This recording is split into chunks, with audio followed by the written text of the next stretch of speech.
Female, can you stop talking, please? Please. You have to listen now to us, okay? That's how it works. So thank you again, and welcome to the afternoon session. I hope you had a nice lunch. No. Did you have a nice lunch? Yes. Okay. You enjoyed it? Yeah. You enjoying so far? Yeah. Yeah? Okay, I'm happy to hear that. So, yep. Collaborative frontiers in messaging, platforms and tools. Still don't know who comes up with those things. Anyway, we're going to talk about it. And I'm very happy and honored to have these senior experts next to me. So, Sam, I'll give them a quick word to introduce themselves and say something about the company. And I want your contribution here as well to talk with us. Not only listen to us, but talk with us. Sam, over to you. Hi guys, Sam Barker from Juniper Research. We're a digital analyst house that focuses on many different things in the telecommunications industry. Messaging obviously being one of them, so I own and I deliver our portfolio of topics in the messaging space. Danny Preschool. I'm the senior partner of an international telecom specialized law firm, so advising on contractual, regulatory, including data privacy issues throughout the telecoms ecosystem, including messaging, of course. Thank you. So behave, guys, because we got a lawyer in the house, right? Vlad. Hi, I'm Vlad Ellis. I've been in telecom actually last month. It was 20 years of Speedflow. We're doing voice and messaging platforms. So I love the industry. I love the guys, and I know most of the challenges with everybody of us is facing. Thank you. Thank you, Vlad, and congratulations again on the 20th anniversary of your company. So well done, and not always easy, I know, but well done. Keep going. Keep going. And then, last but not least, Edwin van Ierland. My name is Edwin van Ierland, indeed CEO of iBasis. Yeah, I'd like to ask Edwin. I mean, in my contracts when I draft interconnects, I try to encourage the parties to put in provisions that they won't knowingly profit from fraud. So it's quite galling for a company in the wholesale business when they have to pay to a wholesaler when they know there's been AIT, they're not paid, and they know that wholesaler that's selling them is making a profit margin on what they're invoicing. So, I think that's just something for us to consider when we're looking at the whitelist partners, whether that's a commitment that you would put to them that, we should do, that they're not to put any profit margin on any fraudulent related traffic and, would deduct it. Again, just as a disincentivize them, I think it's an important principle. All right. Yeah, it get in. It is not easy to. Yeah, the only how realistically to implement it. How do you determine whether this white or gray or black? The definition in general is very split. It's very personalized. I feel the same with you, that it's like you want proper business. And that's why I mentioned my company is 20 years and I'm looking for another 20 years. And to sustain our business is something which will come only from within operators of this business. And everybody who's in this business for some time knows that companies are coming in and out, and all these super aggressive offers for exclusive traffic, which in general ruins the business. And the same businesses are coming to me as a platform provider. Can you make these specific features? And this is only ethical question. We cannot have a third-party body or super supervision body who will say you do that, you do that. What are the who will judge that? Is it right or wrong? It's only some from the ethical perspective. There is no other way. And on the other side, we're hit from the mathematics. It's very tricky.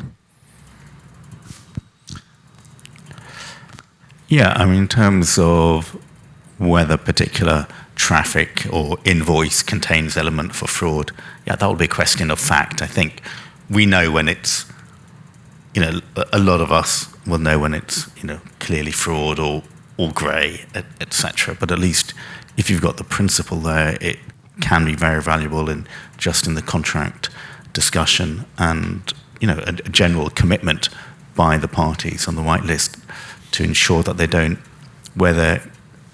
make a profit margin in terminating, AIT traffic or completely fraudulent. It's not easy, but at least it's a principle, and it will only work in the extreme cases where it's clear, black and white. On the marginal cases, no, but at least it's a start and a commitment by the, I think, the good actors on the whitelist, which will be important going forwards. But if I'm checking already at the end of the cycle on invoices, then we know already that we have missed a significant part in front of us. For me, it was striking to discover at Capacity Middle East that parties were invited at that event publicly announcing artificial inflated traffic with tooling, visible campaigns. I said, this world is crazy. And then at the same time, I'm participating in a panel session next to the GSMA, next to Meta, and we allow these people, let's say, to offer business which we consider not as genuine. For me, that is impossible. And I have a discussion with Irving Ross on that topic. I said, Irving, how can you justify this? And we didn't know. I said, okay, then you better investigate what's happening. And let's face reality. Where are the upcoming WAS organized at this moment? And who's sponsoring the WAS? Mm-hmm. Yeah. And I think that's another point. And it's difficult for the conference organizers, but there, as you say, there are these companies at these major conferences where a lot of us know they are engaging in fraudulent or unethical conduct. But it's really up to the conference organizers. They don't have the information, but something definitely to think about, because we're giving them a platform in effect. And they will sting those companies that aren't aware of their modus operandi. Any other questions? Couple of things. We find in the fraud situation, chain of command, I mean, which part of it, where it happened, because sometimes it's difficult to prove. And in coming back to the profit element, if you have already made the payment to the supplier, and then we have the fraud coming back to us from the customer, then we've already made the payment and they're not going to return it. So we'd say, it didn't happen in our chain of command. We have already paid it, and we do have in all our contracts, fraud won't be paid, and you need to find fraud as soon as possible, 30 days maximum time. But even with all that said and written, we still have fraud issues. But my question on the platform or the operators, everybody seems to blame the operators, but are there any technological features or something that they need to enhance to stop this in the future, per se? I know Google and Meta and them get hit hard because everybody believes they're rich, they can pay, just charge them, But sometimes we end up in the middle, and so we are not big, we are not small, but we have to make the payment. That's a good question, and at the same time a sensitive topic. Like the postman is not allowed to open the post which is carrying from A to B, we are not allowed to open the message from A to B. So let's say when that message is even repetitive, let's say we can only,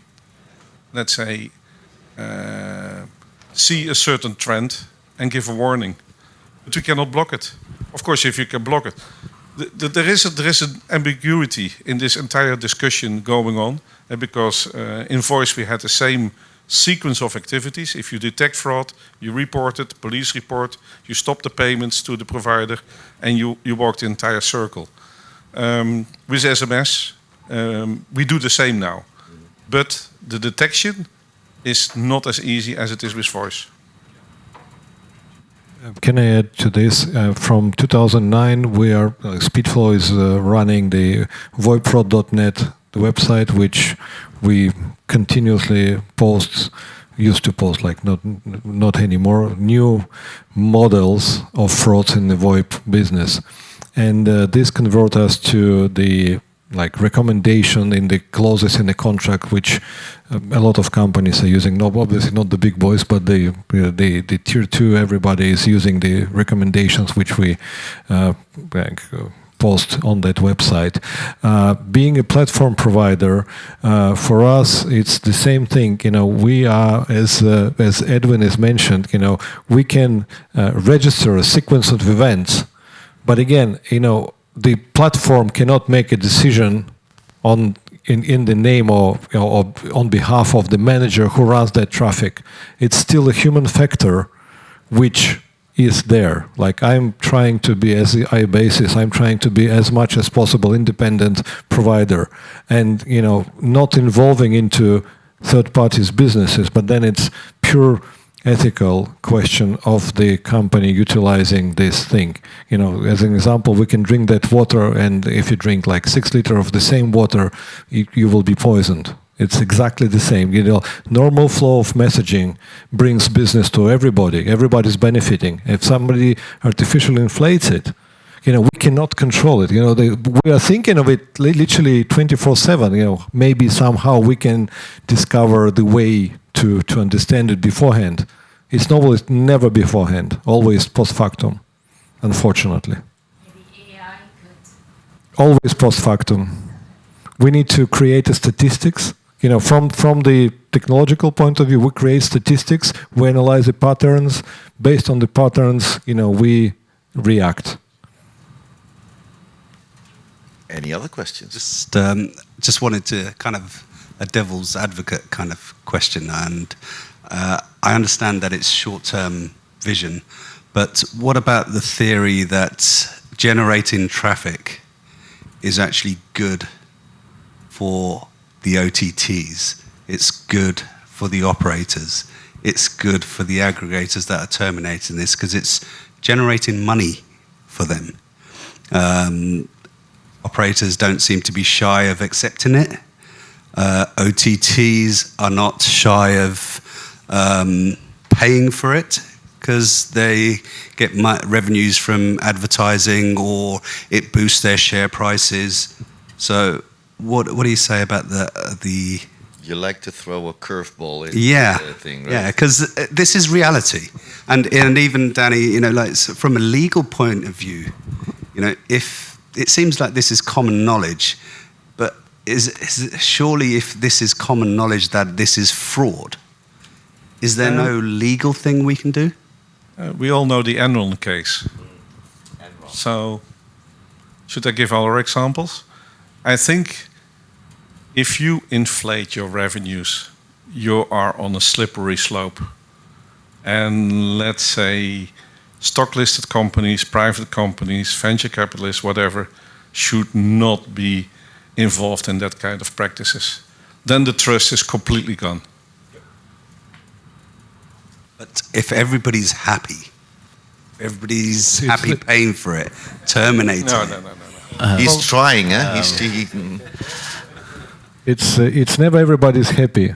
That was pure. I'm with you, like 1000%. Like, somebody is hit down the line.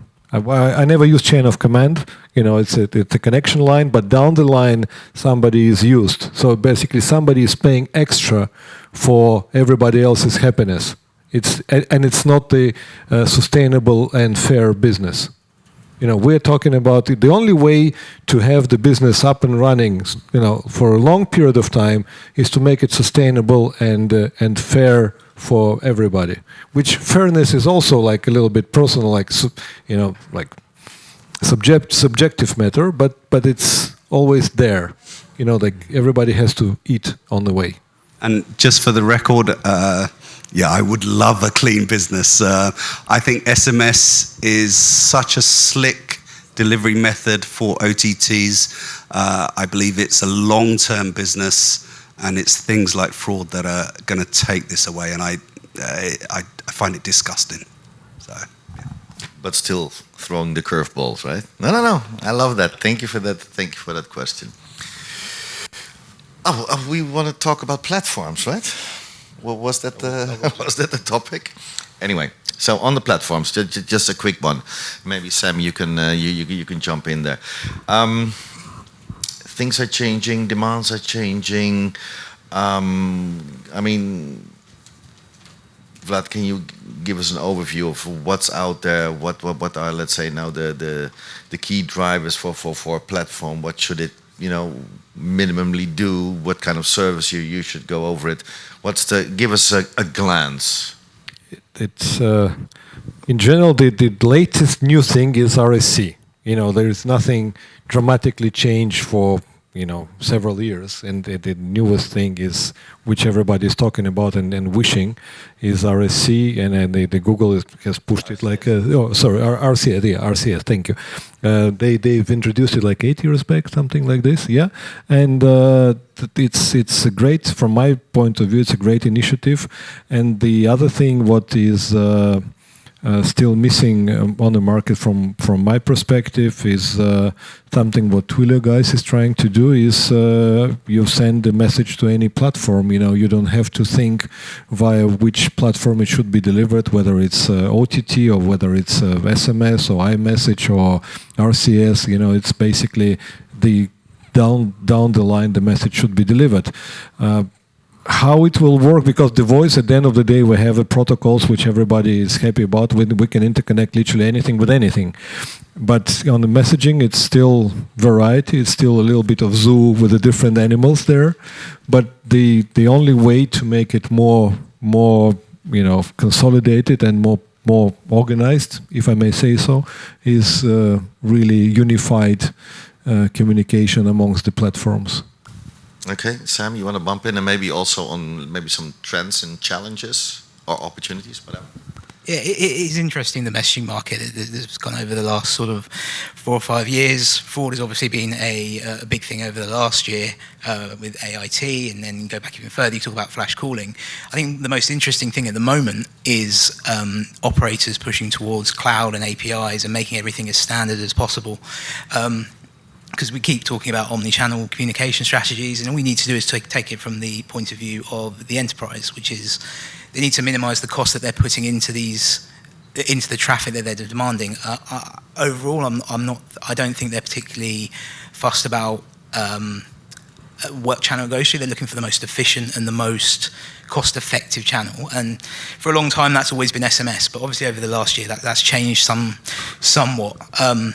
And RCS, I think, is something that's going to have a big impact over the market in the next couple of years, especially with things like RCS basic messages and the prices being similar. I think what you're going to see is more enterprises looking not just at SMS, but RCS as well for OTPs, MFA traffic. But as we know with telco, things can take time. So, I think it's heading in the right direction, though. Okay. It's funny because on today, if I would ask the question, who believes in RCS? I think 2 years ago, everybody was like, maybe 1, maybe 2. I have the feeling RCS is more sort of adopted or wished for. Nick, what do you think? Is it no? No, but it's the tension is there that the adoption is higher, or maybe it's the inevitability coming. I don't know. No, let's say first of all, it is now an alternative channel, and whether that is chosen more or less by the OTTs and pushed by the hyperscalers, there is also the Digital Marketing Act at the same time. So one goes hand in hand together with the other. And it is for a reason that Apple is complying with that RCS, let's say, enabled solution, now, which is not a full RCS solution, by the way. I think the future will give an answer to that question, Eric. I cannot look in the crystal ball. No. And I have no clue what will happen. But talking about that crystal ball and coming sort of already to the end of the session, and thank you for staying so long with us. And we didn't talk much about platforms and tools and whatever, but it was your presentation who actually gave us the points to discuss. So thank you for that. But again, going back to the crystal ball, Danny, what's out there for messaging? What should we watch? What should we look out for? I think one of the areas I'm looking at, I think we've got to watch out, bizarre enough, for the BICS telesign, the decision and the Schrems case, because, if the European Protection Data Board and the court comes down on BICS for the use of the data and the messaging, that will send shockwaves through investors, etc. They'll be very weary to invest in messaging that could really tarnish the messaging industry with a really dirty brush. So we've got to be ready for that. We've got to educate the regulators and respond. That's just my view. Even though the decision probably won't impact what we're doing, it will be potentially perceived by the outside world as messaging is an absolute no-no as regards GDPR. And I was on a fraud panel last year with, senior director from Ofcom, and I asked Ofcom who at Ofcom is dealing with the Data Privacy Act, like the interaction with the UK data protection regulator, the ICO, and he said nobody. And I think that's the same with the other communications regulators across the world, certainly in Europe. And what will happen, fear, is that our industry will be regulated by non-telecoms people, by data privacy people who will take an extreme view. That's just the nature of data privacy regulators. So as an industry, we need to work in putting our position across.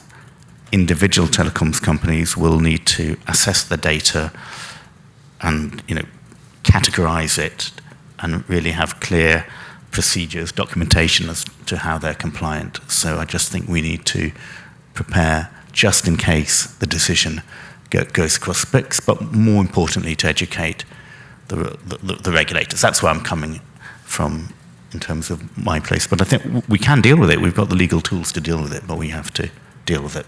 Okay, thank you. Sam? Okay, can I just add a little bit to that? As the platform provider, and most of our customers are software as service, we as a platform provider are educating the customers at the first hand about how to operate with the data they possess. And we are giving the same like online presentations, and we educate them. And very good point that we should educate the regulators, because from technology is always ahead. And then out from my experience, I think from your experience too, the regulators just wake up and then, stop. And we hear that the Iron Curtain falling down, and we feel that look, yesterday we had a business, and today we need to adopt all the capital letters. And that's the very good point, communication with the regulators, explaining what our business is and how we can work together. That's a very good point. Thank you. Okay. Sam? Yeah, it's interesting when you look at the ecosystem for messaging. Just take the journey that the message takes, right from the enterprise demanding it to being terminated to the subscriber. I think sort of the biggest challenge or the biggest focus point is cleaning up SMS networks, because enterprises do want that that guaranteed termination. And Edwin's presentation hit the nail on the head, talking about the aggregators, which is a big problem in the market at the moment. Just speaking, just on SMS in general, obviously from my point of view as a market analyst looking at all the market data that's available that we get, the last year has been quite difficult with price rising and demands for traffic. And there's some markets where some hyperscalers have essentially said we're not using SMS anymore. It's been very interesting over the past 12 months. And from my point of view, I've always been thinking, what's the next step for the market? And as Edwin's presentation said, almost self-regulation and moving forward. Okay, cool. Vlad? Any statement? Any last words? I hope all of us will never have last word on this business. So let me finish with... That's another curveball, right? Thank you, Vlad. Edwin, I mean, first of all, thank you very much for your presentation. Thank you for sponsoring this session, iBasis. Your takeaway, the floor is yours. What should we look out for? What's there? I think the word is already mentioned. Self-regulation is key in this one. And let's say the initiatives are there. Let's wait what will be the outcome at ITW, and let's say how the translation of a whitelist will be, let's say, become operational in the business. And then we can, perhaps 3 or 6 months from now, we can make a statement, okay, it worked. It was successful at this moment.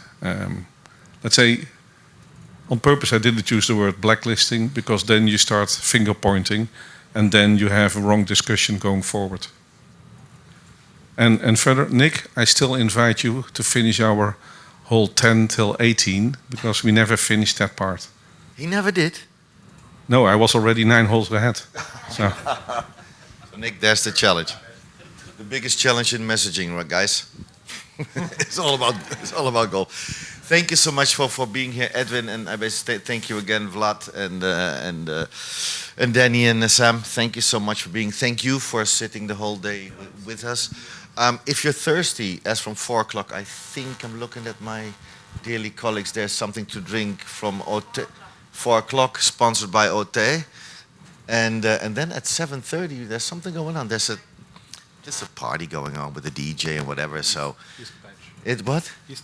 Yeah, there you are. You know, he knows it already. So anyway, hope to see you there. Have a lovely rest of the afternoon. Again, thank you to my panelists and thank you to you, and I'll see you tomorrow.